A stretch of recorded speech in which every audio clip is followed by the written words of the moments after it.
Our back to school coverage continues as Spokane Public Schools Superintendent Adam Swinyard is joining us live here in the KREM 2 studio. So first of all, I have to thank you so much for getting up early. I don't know how many cups of coffee you've had yet, but hopefully enough. Yeah, well, happy first day of school. Absolutely. So we've been talking about the first day of school all morning long here on Up with KREM. So one of the big questions I have for you is, of course, about school safety. A recent Gallup poll shows that parents' concern for their children's safety at school has risen to its highest point in almost 2 decades. And we know a lot has happened over the last couple of years between school shootings, between COVID. There's a lot of reasons why parents could have a little bit of tension heading into this school year. What do you have to say to, I guess, kind of quell some of those concerns?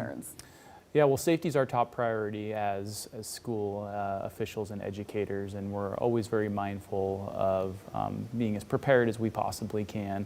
And we really encourage parents to communicate with their teachers and with their schools. We started this year with a new concept. We did launch conferences where every family was able to go and meet the teacher and see your classroom and ask questions. And so really keeping those lines of communication open and reaching out and being a partner in your students' education is a great first step in a really successful start to the school year. Absolutely. And this is a big school year. There are a lot of changes coming to SPS. I mean, everything from, free lunches and free breakfast for all of the students in the district, which is a huge thing, but even some of the boundary lines, the walking boundary lines for the school district. And it's a story we've been talking about all morning long. Can you explain a little bit about what went into that decision for extending some of these walking boundary lines? Yeah, well, we're a community that's growing, and as part of that process, about 6 years ago, a group met and conducted a really exhaustive study on how Spokane Public Schools should accommodate that growth. In addition to wanting to make sure we have as low class sizes as possible, and having low class sizes is a really important aspect of having individual attention by the teacher to students to help them reach their potential.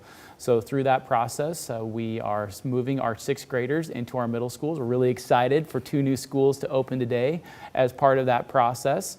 As well as adjusting our boundaries, which is a process that hadn't been conducted in almost 50 years in Spokane. So as you can imagine, a lot has changed in 50 years, and it was time to reevaluate those boundaries and accommodate for that growth and set us up for a very strong future that can accommodate those low class sizes.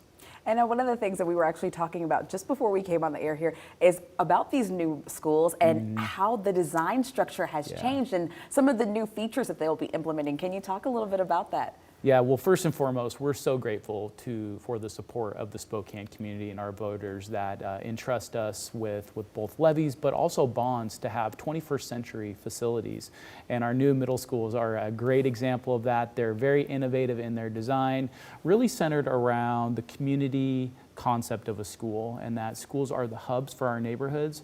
We want our kids to feel connected and a sense of belonging, and so the design of that school really coincides with that. So classrooms are clustered in what we call little neighborhoods with lots of transparency so kids can see each other learning, lots of flexible spaces, really all with the focus of making that connection. We want kids to love school, and the space is an important part of that. Absolutely, and we've been taking a look inside some of these schools all morning long here on Up with KREM, and I can only imagine what it's going to be like for these students getting to learn in these very immersive kind of spaces, learning environments especially. Yeah, absolutely. And so those spaces are, as I mentioned, really centered on lots of flexibility. And we want kids to have a broad range of experiences, and 21st century learning really is about multiple modalities. It's not about the teacher standing in front of the classroom and talking the whole time while kids are feverishly taking notes.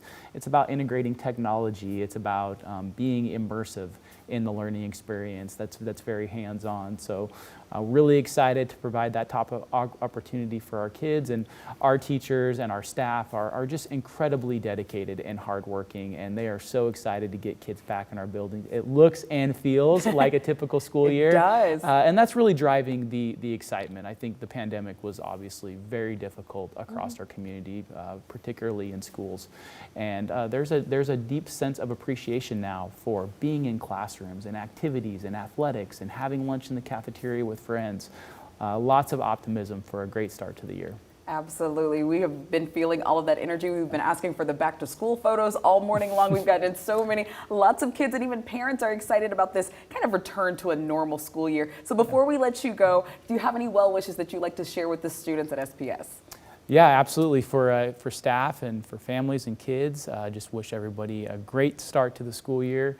And you know, a great start to the school year always starts with a loving and caring and connected community. So to be together and to be a partner in our kids' education is one of the most important things that we do in our community. Absolutely. I could not agree more. Well, thank you, Dr. Swinyard, for joining us this morning. I know it's a very, very busy day for you.